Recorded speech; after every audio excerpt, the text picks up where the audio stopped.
nice and early. As you can see, sun's coming up. We got the yak on my forerunner.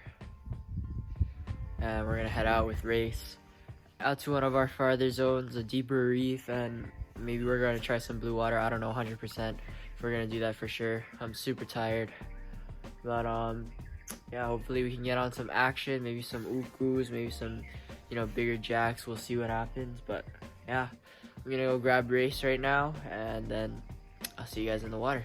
Shoot.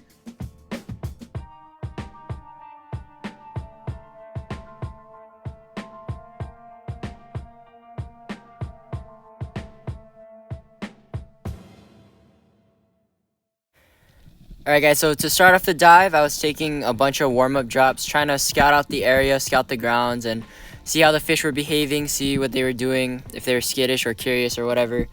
And I was noticing these big school of really big moo, and they seemed really curious, so I took a true breathe up this time, like not a warm-up, just I wanted to stay down as long as I could, and I was going to try to shoot one of the moos, but as soon as I get down to the bottom, I look up and there's a big old knife jaw, but there's an even bigger one behind it.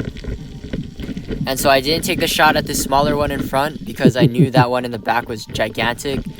But unfortunately, I couldn't call him back in. He kind of just beelines it away from me, which is unlike knife jaw. Usually knife jaw are really curious, but I wait for the small one to come back in range, and sure enough, he comes in.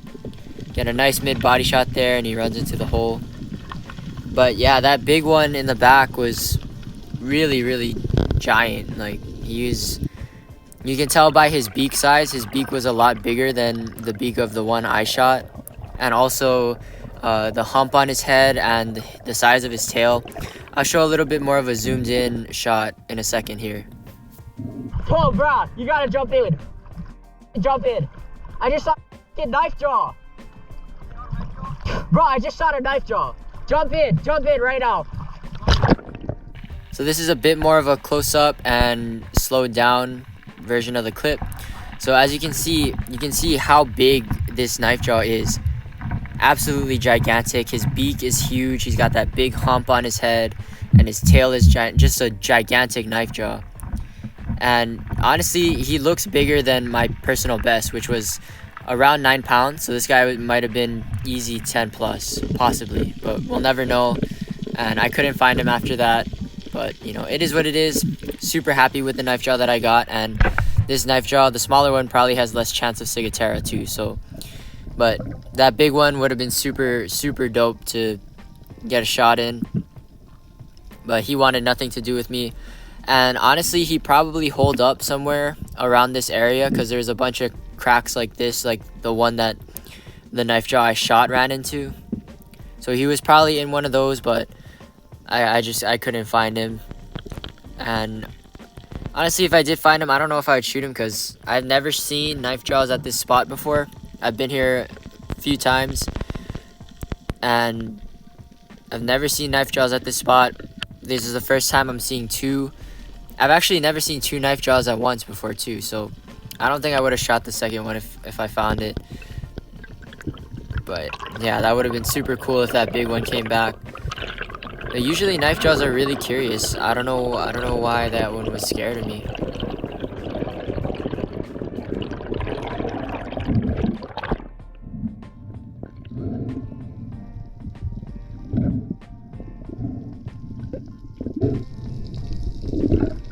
This knife jaw is solid, probably good like 5.5 pounder, maybe 6.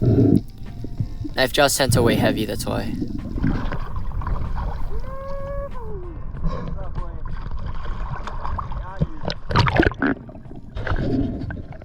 So on this drop, once again, I was trying to find the moos, because they were still being pretty curious, and I was just trying to see if I could get close to one of the big ones. And I was going down, and Rayse actually requested, after I shot the knife jaw, he requested that I shoot a uhu for him if one of them came up to me. And I had seen a bunch of uhus come up to me when I was going for like the moos, and I saw a big old milu that I tried to shoot. And so, but I didn't shoot them even though they came close enough, just because I was trying to shoot some better fish, but then Rayse asked me to shoot a uhu for him, and I was like, yeah, guarantee. So I get down to the bottom. I keep my eyes down right off the bat because I'm going for moo. So I'm scratching, dusting, and I look up trying to see if anything's coming around. I see that munu go off to the right there. That was a good size munu. I didn't see him in time. Some papillos, omilus. And then I turn around, I see the moose school. They're pretty far away. But then I see this big blue uhu beelining it straight towards me. So I line up, take a terrible shot right in the guts. Surprised he didn't rip off because uhus skin and their meat is super soft, so when you get them in bad spots, it's usually really quick for them, or really easy for them to rip off. But luckily this guy stayed on and I was able to get Rayse a uhu, and solid one too. It's a big boy. Usually I don't shoot uhus unless somebody asks me for one, and usually I try to avoid shooting blues, but I had like 2 or 3 other big blues come up to me when I was diving before Rayse asked me to shoot one. So this ecosystem, this spot was super healthy, and if you go like watch all my other videos, like it's been a pretty long time since I shot a big blue, or any blue uhu for that matter. So I try not to shoot them too often, but if I see a bunch in a zone and somebody wants a uhu and one comes up to me, I'm not gonna pass up the opportunity, because it is a good sized fish. And if you get other males in the area to mate with the females, and if there's plenty males, it's usually a good sign that the uhu population is pretty healthy. And at this spot is actually like me and Rayse, we both know it to have choke uhus, because we've dove this place before. So it has a lot of uhus. The uhu population is all good. So I wasn't super worried about shooting a blue. And I only took the one uhu this dive, so we hopped out of the water and the current started ripping, that's why, so we couldn't stay out in the deep any longer.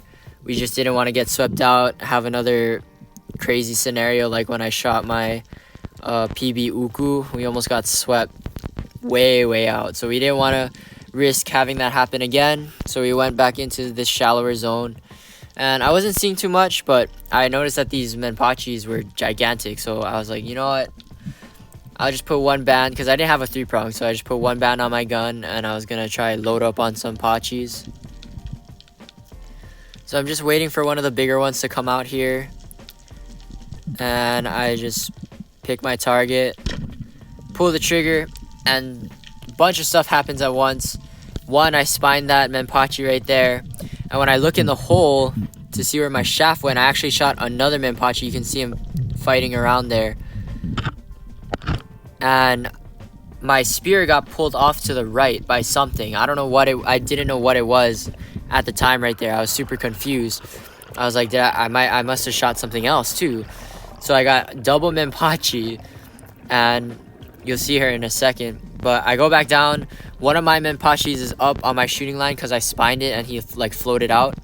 And then the other one is still in the hole, and I look in the hole, and I'll get a better view in a second. There's a eel just totally, fat puhi just totally wrecking my menpachi. And I'm like trying to see if I can get the shaft loose, but cannot. Ran out of air, went back up, breathe up, go back down. And I realized that the reason why I couldn't get my spear out is because I also shot a pualu on accident. So I shot a menpachi, the front menpachi, the spear went through, hit another menpachi, and then the spear went through again and hit this pualu.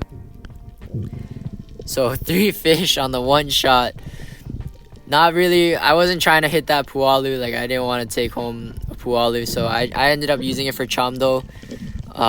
Nothing really came in except hages, and especially because we were in the shallower water now. This was only like 30 feet, 20-30 feet.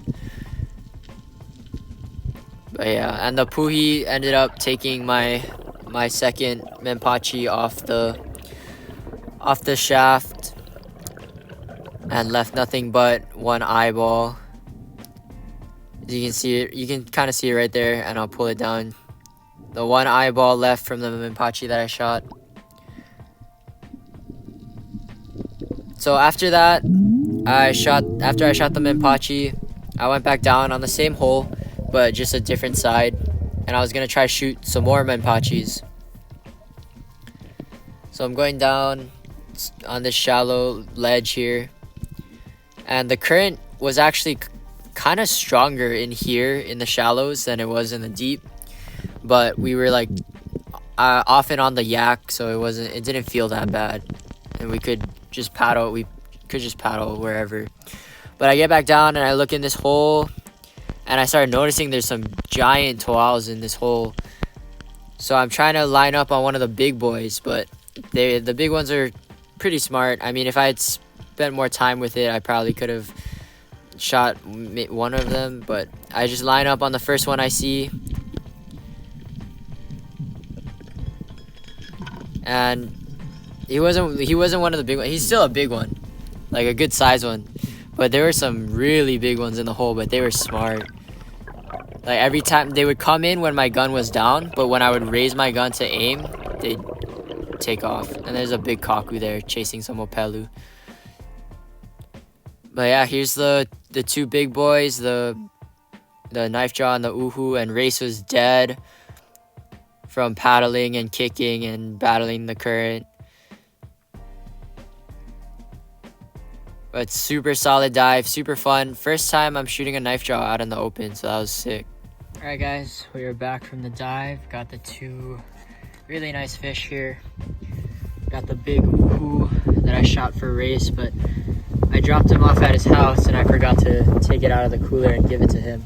And then I got the really nice size knife jaw. This is probably my second biggest knife jaw. It's like maybe like 5 or 6 pounds. So super solid. First time I've ever seen a knife jaw, or I've ever shot a knife jaw while he was swimming like out in the open. Every other time I shot a knife jaw, it was either in a hole or like I dive bombed it. But this is the first time I was on the bottom and I had a knife jaw come up to me. It was super sick to see them out in the open in the water. Really pretty, like super pretty fish. And then this big uhu just came charging at me. Super stoked on the knife jaw. Alright guys, that is it for today's video. Thank you all so much for watching. Super fun kayak dive. I always love kayak dives because they're usually super relaxing, and like you can just chill whatever and shoot choke fish and get to zones that you normally couldn't get to. And today it really helped because the current was getting pretty nuts, so it was very helpful to have the kayak. It was a lot easier to get back to our where we launched from. So super fun dive with Rayse, and I managed to land 2 really nice fish. But other than that, that is it for today's video. Thank you all so much for watching. I hope you guys enjoyed that. Remember, if you like this video, hit the like button, hit the subscribe button. It really helps out my channel a lot, and I'll see you guys in the next one. Shoots, everybody.